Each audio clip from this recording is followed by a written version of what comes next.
would never be the same. 2. It was a beautiful day for a funeral. Snow-white clouds rolled across an azure sky. Despite it being the first week of April, the air was still crisp and cool. Of course, since this was Virginia, it could be raining buckets in the next 10 minutes, then hot as the devil's backside an hour later.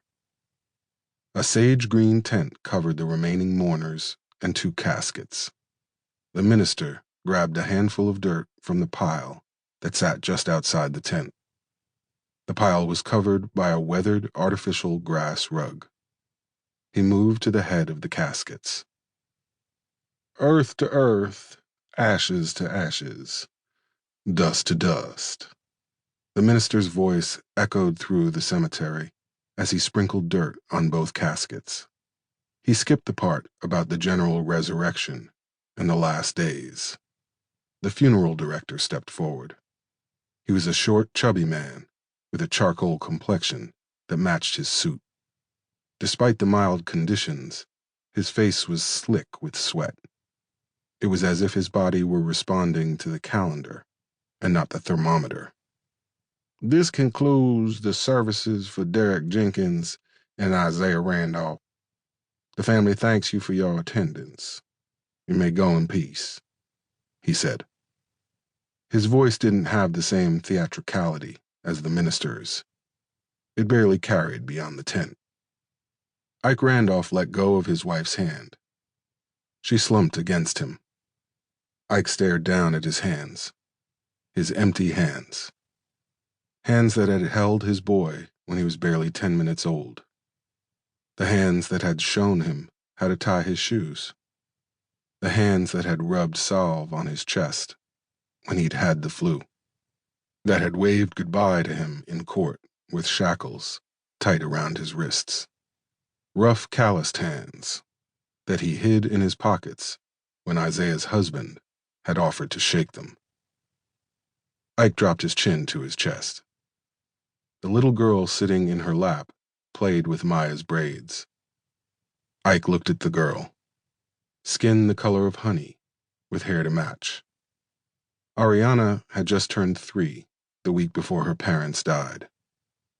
Did she have any inkling of what was happening? When Maya had told her that her daddies were asleep, she seemed to accept it without too much trouble. He envied the elasticity of her mind. She could wrap her head around this in a way that he couldn't. Ike, that's our boy in there. That's our baby, Maya wailed. He flinched when she spoke. It was like hearing a rabbit scream in a trap.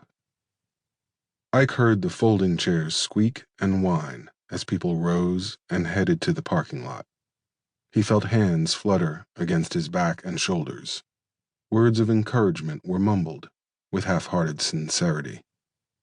It wasn't that folks didn't care. It was that they knew those words did little to soothe the wound in his soul.